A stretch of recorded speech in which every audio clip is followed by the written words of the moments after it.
You're running a successful consulting business, but something's not right. You're working more hours, but not seeing the proportional growth. Every decision still comes through you. Every proposal needs your touch. You know there's a better way. You're not just sure what it is. You're listening to the Paul Higgins podcast. I'm Paul, and I help consultants build businesses that don't require them to be at the center of everything. I spent 18 years at Coca-Cola, then built and sold my own consulting business. Along the way, I learned that working harder isn't the answer. Building better systems is. Each week, I sit down with consultants who's cracked the code on scalable growth and experts who support them. Real conversations and how they broke through the bottleneck and built businesses that work without them. Let's dive in. Most AI and tech consultants know their clients have massive automation opportunities beyond their current platform implementation, but they struggle to articulate exactly what those opportunities are and the ROI. You end up doing once-off implementations instead of expanding your share of client value, leaving money on the table while your clients miss out game-changing efficiencies. Hello, I'm Paul, and welcome to episode 636. That's right, 636 of my podcast. In this episode, I talked to Taireez Niswander from Automation Goldmine. You will learn from Taireez first how to identify specific automation opportunities in any job role within 2 minutes using just a job description and salary. Why starting with individual roles rather than company-wide automation builds trust and scales more efficiently, and how to present concrete ROI calculations that show payback periods and annual savings to close more deals. Taireez is a chief AI officer and one of the first 100 global certified who created Automation Goldmine after being laid off in February 2024 and becoming a chief AI officer by September. She scaled business automations and operations by 233% and now helps consultants turn manual processes into automated systems without the tech complexity. I'll now hand you over to Taireez from automationgoldmine.com. Taireez, brilliant to have you here. Thank you for having me. Yeah, look, we've had some fantastic conversations, so why don't we bring it to you is the key thing here. And I was introduced by John Munzel, who was episode 589. So John, if you're listening or watching, really appreciate the introduction. And, it's just sometimes in life you find people that are ahead of where you want to be. And I think that's the best way to describe when I first met you. And I think it's not just me. More importantly, it's you, right? You listening or watching, where if you're a SaaS partner, a consultant, this is really what you should be putting more attention in. Taireez has got a really specific example that she's going to show in a moment. But enough from me. Let's hear from you. Who's your ideal client and what problems do you love to solve? Hey, so my ideal client, I believe, is the AI SaaS consultant who's trying to solve the AI implementation for any business, any industry. Because first of all, there's four issues particular avatar has, and that is that first of all, that consultant doesn't know what the client needs to know, and also doesn't know how to implement if they find out what they need to know. The two-prong comes from the client not being able to articulate what they actually need, and then the consultant not being able to get that articulation and then implement it confidently because they don't have the expertise in AI. That's problem number one.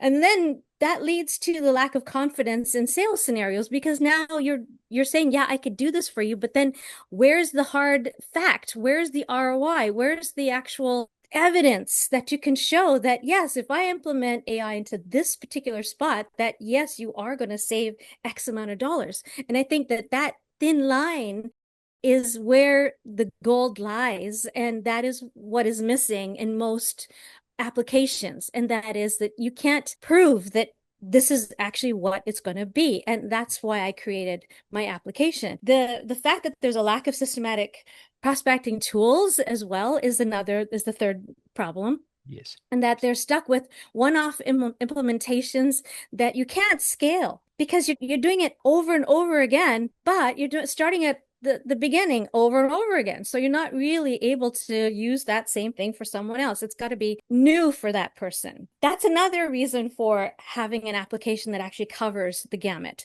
Then you've got the idea that you're competing on an implementation rather than insight. What does that mean? You're positioning as a technical order taker rather than a strategic advisor, which means that you are not really, because you really need to differentiate yourself by uncovering the hidden value that the other consultants are missing, right? That's the fourth issue. And so with this app that I'm about to talk to you guys about, it's really about really finding the low-hanging fruit that's going to let you see what can be actually automated within a job that makes sense to start with, so that then you can build on that automation.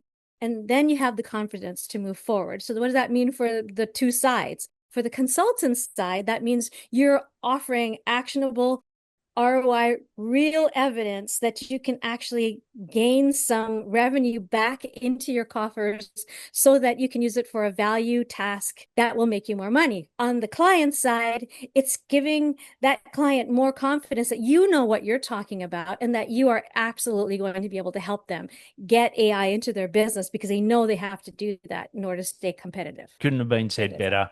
I think to me, when I was worked for a company that, sometimes makes me squirm a bit, but they are very good at what they do, which is Coca-Cola, right? So back in the day when it was okay, and it was interesting, I saw that they just announced that they're going to move from corn syrup, I think, to High more fructose corn natural syrup. sugar in the US. Yeah. Well, it's about time. Yeah, brilliant. Yeah, Everybody else has absolutely. made it illegal. Why not? Yeah, well, the reason they don't do it is because of costs, right? But Mhm. but where I was going with that is we used to talk about share of stomach. So like we didn't look at us versus the competitor, let's say Coke versus Pepsi. We didn't look at that. What we did is we used to either call it share of stomach or share of wallet. Like how much are we of the total disposable income that someone is spending? So for example, one of our biggest threats back in the day was mobile phones because people were spending money on mobile phones that they weren't then spending on discretionary items like Coca-Cola, right? Now, I know that that seems a little bit as if we were so absorbed, but it was actually the opposite. We were looking at what's the total value. And I think what we're going to see in a minute and what you've been talking about is how do you, as a AI or tech consultant, expand your share of value in a client, right? And if most of us are working with SMBs, SMEs, and it's like, okay, I might have implemented Zoho, Monday, Salesforce, whatever, right? And like you said, it was a one-off implementation. But then there's all this other value that you saw when you're in there, but your platform didn't solve for that. So That's right. now what you can use is AI to solve those gaps and therefore have a greater share of total client spend, i.e. my version share of wallet, share of stomach than what you've had before. And I think to me, that's the shift and the move you've got to make now rather than being I'm a Salesforce partner, I'm a Zoho partner. No. And as you said, the ones that move will get the advantage. What are your thoughts based on what I've just said? So everybody's talking about how do I put AI into my business? But nobody has the solution to that because they're not able to actually take that whole company, then take all the positions that are in it, then recognize that within that position is where the automation should lie, and not, I think the factor of 10x seems to be the thing that everybody wants, and they want it fast. They want it now, and not realizing that if you try to automate on a company level, everything, you're going to not only amplify what's wrong with the process, but you're going to amplify what's good with the process. But Yes. what's wrong with the process is going to negate what's right with the process. So that's why the encouragement from me and others like me is that you go into each job and look at the job in particular to see, okay, what can we automate in here? Because then once you get those little automations in, then you can take those same automations and put them into another one. Yes. another job, and I automate those, and then into another one, automate, and then pretty soon you've got everybody automated on us on one level. Now you can move up as a company as a whole to the next level. And that is the way you would want to scale up into AI, because now you're taking the strengths and amplifying it and reducing the errors and anything else that's not working for you and minimizing that. Yeah, and That's what yeah, and look, we've all heard to death, people process and platform or people process technology, right? It's been around forever. And I think what I love about what you're going to show us, and we will get to it in a moment, very soon, is that it does start with the person, and it actually the person is helping use AI to improve their capability, right? Because I think if it's a top down, and I've experienced this in a couple of clients that I've worked with one on one, where you know all of a sudden everyone shuts up, right? The knowledge transfer that all they see is you're going to replace my job with AI. It's going to be that's brought right. from top down, and I'm at risk. And as soon as anyone's at risk, fight or flight, they're going to shut down, right? Whereas what I love about what you're the way that you've done it is that you're actually helping the person to make their job easier, and therefore they're going to buy into it. So it's from a bottom up rather than a top down, and I think it's brilliant. So with that, let's talk about it. You've And I want to Go for I it. also want to add to that really quickly is that when you actually are the person who is implementing the AI into that position, you're the one who knows if the AI is working or not. There's Yes. always going to be a need for the human in the loop, and AI is never, in my opinion, at least not now. I mean, I may eat my words in 5 years, but for now, AI cannot replace a person because it doesn't have the capability to think and really recognize, is this the correct way that it's going? Even when you're writing an email, you might look at that email and say, oh, I like this part, but I don't like that part. And you would go in and actually change it before you send it out, right? Yes. But if you actually relied on AI 100%, you're missing the point that the person that actually owns that content and that message that you want to send out, they're the ones that have the capability of connecting with the person on the other end, not the AI. It's the Yes. person to person connection that matters. That's why human in the loop matters. Yes. So I would always say that you don't want to rely on AI to be the thing that absolutely takes over everything, because it never will, in my opinion. I am. I don't want to throw anything too broad of it, but I have heard of people that are saying it will be like the next evolution where effectively the AI will take over humans, and therefore we will be a species that doesn't evolve. So there's a couple of theories out there about that. There's some I very have heard. Yeah. so whether that happens or not, but let's focus on the now, right? So you've That's why I say right now, I'm that's how I feel. I feel like the human in the loop is the good idea. correct, correct, Then correct. with the human in the loop, then you actually prevent that whole thing from exploding somewhere else as well, I think, because now that human is in charge of what's happening. Yeah. Well, I always go to the analogy of if you look at two things humans get into a lot. One is lifts. So lifts were when they went automated, they still had a human to make people feel comfortable to get in the lift, right? But the human wasn't actually needed. It was just there to That's make right. make the human feel safer. And it's like planes. Like planes can effectively fly themselves, but we still put pilots in them because you wouldn't get in a plane if it was completely without a pilot, Automated. right? So, we've Mhm. got it. Yeah, humans are still humans. We've got it. So you've created the Automation Goldmine, and Mhm. tell us what it is and what problems it could help a SaaS or an AI consultant solve for their clients. Let me just show you, actually.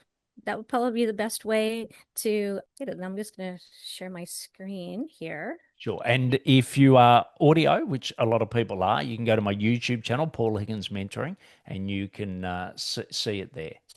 So, just for sake of argument, I'm just gonna go in here, and I'm in LinkedIn right now. I'm just gonna choose a random job. Look, let's choose this one. It's 90K to 120K for this particular job in Seattle, Washington. So all we would do, even in a company, is literally just put in what is it that you'll be doing in that job. And I'm just going to copy this whole thing out because it also gives me right here the salary requirement. Then So, on the so for inside those that of, are audio, just gone into oh, LinkedIn, taken sorry. someone's.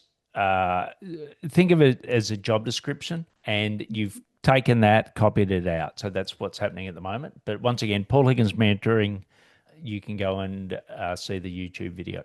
Okay, and then once you get into my applications, there's two. Now, this currently is built for the consultant side so that when they get on the call with the client, they can choose which side they want to show. First, we have the client presentation mode. So in this case, what we're going to do is we're just going to paste that up about job. And at the very top of this, we're just going to put client mode and then hit enter. That's all we're going to do.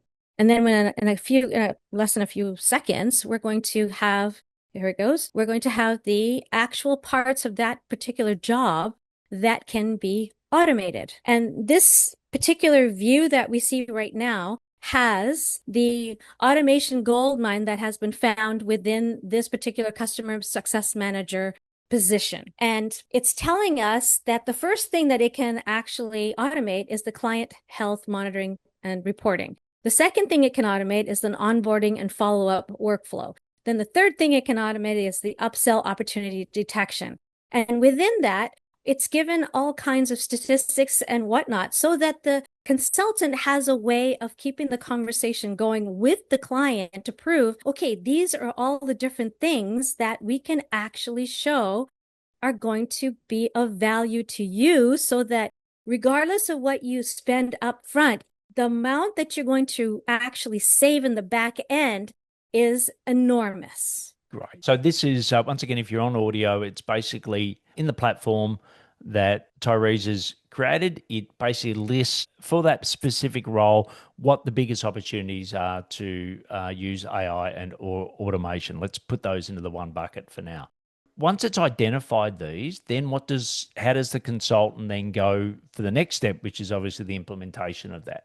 How do they start to work with the client to implement? So now once they've explained this situation to the client and the client has agreed to go into the implementation process. And the reason why I don't show the implementation process ahead of time is because when we put in planning mode into this, which is going to show the implementation process, it shows so much information and that it can overwhelm some clients, but then it can also tell some clients that, oh, maybe I can do this myself. Well, good luck with that. But because I've put quite a bit of documentation in behind the scenes and calculations and God knows what to get it to where it is right now. And I will go over, let's scroll back up here if it'll let me. There we are. So it's taken those first automations that we mentioned, and it's telling us that based on this true hourly rate for this particular job is $105,000. And the benefits is about $42,000. And then the true hourly rate turns out to be $70 and X cents per hour. That's US. And then we're talking about the annual work hours. So what it's doing, it's giving you the parameters that it's calculating the return on investment with. So that if there is an error here, you can go in and say, oh, it's not actually 105, it's 80, or it's whatever you feel is the correct number. But according to the calculations at the back end, it's giving you what it's going to use as a parameter to calculate. So the first automation Goldmine we talked about was the monitoring and reporting. So now it's telling you where the manual, repetitive, rule-based, and time-consuming parts of the score is for this particular automation, because this is what's necessary to understand in order to know that this is the right part of the job to automate. Then it's going to tell you that actually is happening during that process of that particular part of where they're doing the monitoring and reporting. It's saying that the current manual process for that is the daily CRM updates and health score tracking. It takes about 2 hours a day. Weekly usage pattern analysis takes about 4 hours a week. The monthly client health reports, that takes about another 4. Then you've got the business review preparation that takes another 8 per quarter. So it's telling you all the different bits so that it can give you a full analysis of what it is. Then it's going to tell you how you would do the automation. It's telling you that for the data collection module, you would need to auto pull usage data, support tickets, and payment history. Then you'd have to have a healthcare score calculator, which applies weight to the scoring algorithm. Then you'd have an alert system, which triggers notifications for at-risk accounts. Then you'd have a report generator that creates formatted health dashboards. Then you'd have a distribution model which sends reports to the stakeholders automatically. Now, all of this, it's telling you in a calculated format that your annual gross savings is about $28,667 based on 405 hours saved in this particular job for that particular task. The most obvious objection you're going to get from a business owner here is, I'm not going to let go of my people. Oh, no, this is not letting go of the people. This is freeing them up to do more things that are actually revenue building tasks rather than these kinds of tasks. Gotcha. Because when we have somebody who's doing any kind of administrative, they could be doing something else within their job. Yes. And spending more time on that part of the job versus this part of the job. Right. Because this is not the entire position, right? This is just the very first sliver in that job that can be automated. So this is Goldmine number 1, which is the monitoring reporting. Then Goldmine 2, it identified as the onboarding and follow-up. That's just another sliver. Then we've got number 3, which is the upsell opportunity detection, which is another sliver. It is not replacing the person, but helping that person to free up time to actually do more things. Yeah. Then if you scroll down, then it's going to tell us the conservative ROI calculations based on all the items that it's identified. And then to sell it to the actual executive that needs to know about this, like the chief financial officer, and now you're going to be able to tell them you're going to have a net savings of $63,255 if you implement automation to those 3 positions. Yeah. The cost of the implementation is $11,000, but you're saving $63,000, and the combined ongoing cost is only $1,100 per year, and that would be the actual keep up of the automation itself. And then the overall payback period is you're going to get your money back within 2.1 months. And the ROA for 3 years is 475%. Yeah, brilliant. And I do think, what I personally would love to see is hours saved rather than dollars, because I think if people are going to be redeployed, it's more the hours. And then I know that it's a bit harder to do the conversion, but I think that the ultimate thing here, and if you only audio and, you can't get to the YouTube at this point, video, I think the key thing here is you got an existing or a past client where that there's a lot more that you can help them with. This tool then helps you to articulate that in a very succinct way for any particular job. And I'm assuming, Taireez, that it is it more beneficial for the roles that are more admin based? Is that where you should start on this versus? Not at all. No? I've played around with it for VP of operations. I've done it for every single tier in a corporation. I have tested it, and there's automation that can be done for any one of those positions. All you need to do is just put the job description in and it'll give it to you. And like I was mentioning earlier, when I tested with another friend of mine, we were playing around with the fact that if you didn't have a job description, how would you actually know what to do? And if you didn't have an SOP, you could just throw the title in there. And based on all the information that can be sourced from all the different job aggregates like Glassdoor and LinkedIn and all the other places where you can find the descriptions, it will pull from that to give a summation of exactly what that job does, so that then it knows the starting point, and then all you do is put the salary in it, and it will give you the actual roadmap for automation. Yeah, great. And I'm assuming if I was getting my team to do it, we've got a list of, in Notion, we've got a list of all the key tasks, right? So that we've always got the Noah's Ark redundancy. If someone goes away, etc., that someone else can do the job. And it's never perfect, but I'm assuming you could take any form of that, talk within whatever your poison is, Claude, AI, whatever, you could talk it through. That could then spit out a more informed job description, and then you could put it in, right? Because I think the better... Oh, absolutely. So there's multiple ways you could use AI to then improve the inputs into this model as well. So it becomes a nice AI circle, so to speak. Look, it's fantastic. And, and if you go back to the start of the podcast, we sort of talked about, you're a consultant, whether it's AI or tech, and there's opportunities to the client, and that you can help the client more than what you are based on whatever the limitations are, your platform limitations.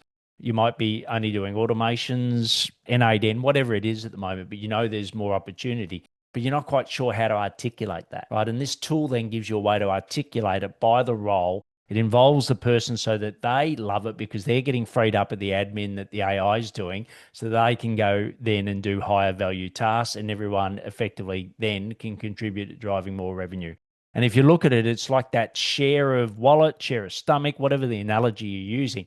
You're getting a greater share of your existing and past clients, which also then helps you because you don't need to spend as much on marketing and sales, because that means that your business is becoming more efficient as a consultant as well. So there's a lot of benefits here. I believe you've got some special offers that are available just for people watching or listening today. So to go and try and see how this works for them, the Automation Goldmine. So what have you got in mind there? Oh, so what I've done here is that I'm trying to show that you can actually just type in how much money am I losing by not automating, for example, and when my competitor is using it. And so in this case, you're losing $2,000 a month by not automating on these three things. That's that one thing we were talking about, that client monitoring is 2,000. Automated onboarding workflows, 1,800. AI powered upsell detection, 1,450.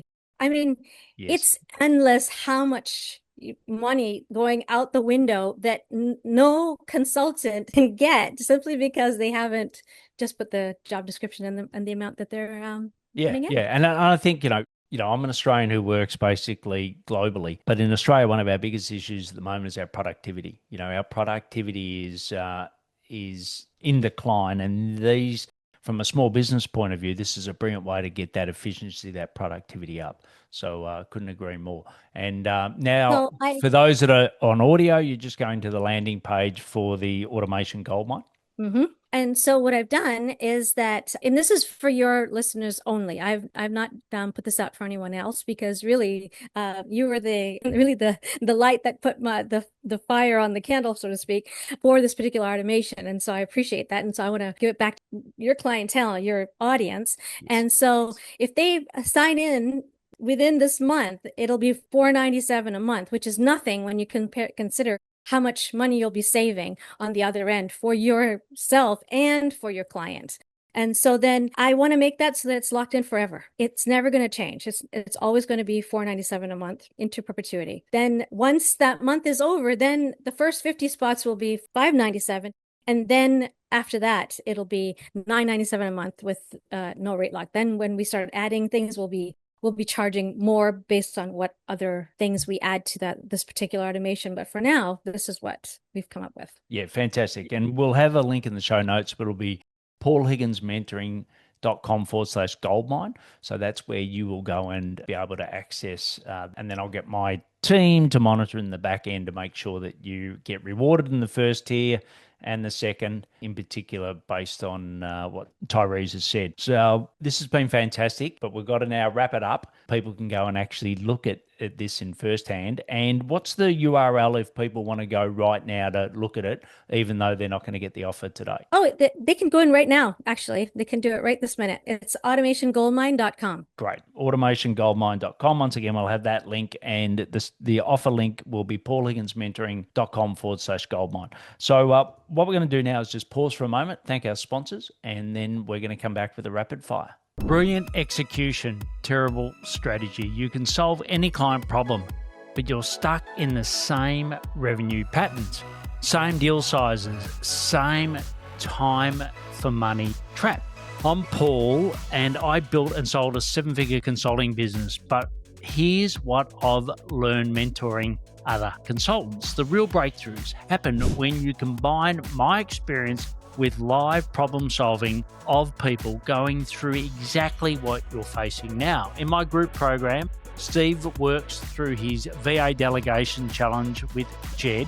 Jed shares what's actually working. Andrew tests his pricing strategy with Casey, and Casey demonstrates his client onboarding system. Everyone's figuring it out together with my guidance based on what I learned the hard way. It's not theory, it's real-time strategic thinking with consultants in the trenches plus someone who's already made the journey. Stop grinding alone. Start thinking strategically. Go to paulhigginsmentoring.com/WWM. That's paulhigginsmentoring.com/WWM.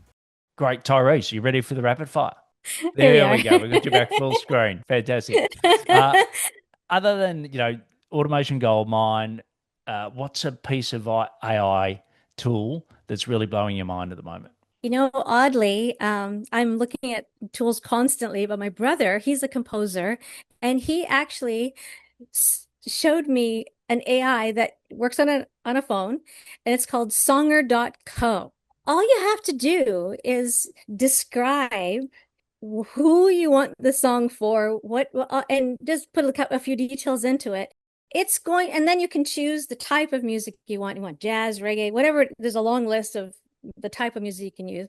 And it's going to actually create a song for you based on your lyrics and the type of music you just chose. And it'll do it in like minutes. And I thought, oh my God. And he's telling me I'm out of a job. And I said, no, you're never going to be out of a job, because when we did it a few times, I have to admit, while it was good on the first go and giving you the aha, wow, this is really cool, and gimmicky kind of thing, sounds like elevator music that you hear, it's that same kind of music has a distinctive way of showing up. And so does this. This is not anywhere, even though it's creative and it does everything that you can use, and it's actually gives you license to send it out to whoever you want, and you can actually publish it, and it's free that way. But it's still not that human element that I feel is needed to make it really something like Taylor Swift. You would never Yeah, gotcha. that level But it of might a be better song. than flowers as a lovely gift for someone. So that's brilliant. We'll Oh have that yeah, in the it's show. it's it's really great that way. Yeah, Yeah, sure. yeah, we'll have it in the show notes. So the next is, what's a go-to-market strategy that's surprising you at the moment? I want to say that I'm actually surprised that the text that people send an SMS on phones actually Yeah. works and works really well. I myself have not used it, but I'm starting to realize that when you go and let's say you sign up for a webinar or something like that, and Yes. they ask you for your phone number. The first thing they do is send you a text message and tell you, "Oh, thank you for signing up," and so forth Yes. and so on. And then they give you a reminder about where that link went, which is gold, because when you're know that, yes, I have a webinar coming up, and then you go into that mind space. Well, where's that link? Where did I put it? Is it in my calendar? Is it in my email? Yes, Where is it? yes. You don't have to do any of that because it's right there in your phone on that text. That to me is the brilliant, because that's the most frictionless way Yes. to communicate with your person. Yeah, yeah, and typically It's we've got fantastic. one core mobile or cell number that we've had forever. So I think that's brilliant. Where do you go to find more about driving your business? So I belong to so many different community groups. I'm the chief AI officer that I belong to. It's chiefaiofficer.com. Yep. Then I have another one. It's called the Gen AI University, which is a mastermind group, which is where I met Paul Munsell. Yep. And in that group, especially, we meet once a week. And so if I'm having issues with something in Make or something in Pickaxe or Yes. any issue I'm having technologically, I can just go into that group of mine, because there's only 10 of us, because we've Yes. paid the big bucks to be in there. Yep. But I like that I can safely and really authentically get the right answer I'm looking for, because they're not after me and I'm not after them. We're all Yes. doing different things. Yes. And Yes. so it's really a nice way to have community. And if people can build their own communities of 10, I think 10 is the magic number.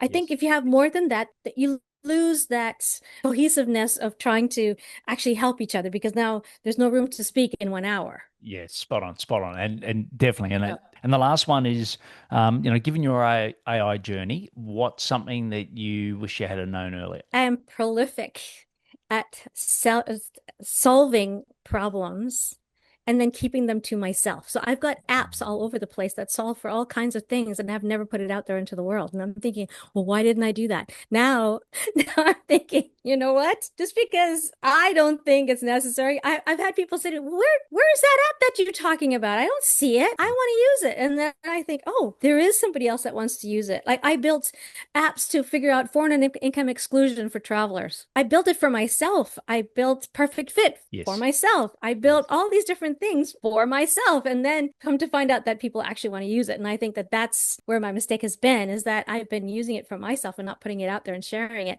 Because if it's one thing I don't like, it's selling. It's like I like to create things that are whole, to fix the problem properly, and Yes. I just want to hand it over. And Yes. there you go. I don't like it to be 80%, 40%, 30. No, if you get any app from me, you're going to get the whole thing. You're not going to get parts of it. So I could be proud of that at least. Yeah, brilliant. Well, the best way is to, as they said, let the vote with their feet, and brilliant that you brought Automation Goldmine out of a conversation we had a month ago. You brought it to life, and you've also given a fantastic offer, which will be in the show notes. So brilliant having you on the show once again. Thank you, John Munzel, episode 589. Thanks for introducing us, and really appreciate you coming on, but being very practical in your application in doing that. Yeah, really appreciate it. Thank you so much, Paul, for having me. I really enjoyed being on your show. Thank you. The key takeaway here is that you don't need to reinvent your consulting approach. You need better tools to identify and articulate the value that's already there. Taireez has created something that lets you walk into your client meeting and demonstrate concrete automation opportunities within minutes. Reach out to Taireez on LinkedIn and thank her and ask her questions about how to implement the Automation Goldmine approach. Check out automationgoldmine.com, and remember there's a special offer for our audience. Go to paulhiggins.com/goldmine and watch this episode on the Paul Higgins Mentoring YouTube channel. See you next time on my podcast. What stood out to you from today's conversations? Look, building a consulting practice that doesn't resolve around you isn't easy, but it's possible. The consultants and the experts I interview have proven that. Every week I share insights from those conversations, practical strategies from people who've actually done it or help others do it. If you want to learn more from this experience, get my newsletter at paulhigginsmentoring.com/newsletter. Just practical stuff from consultants who's figured it all out. And if this was helpful, share it with another consultant. We're all trying to crack the same code. Thanks for listening.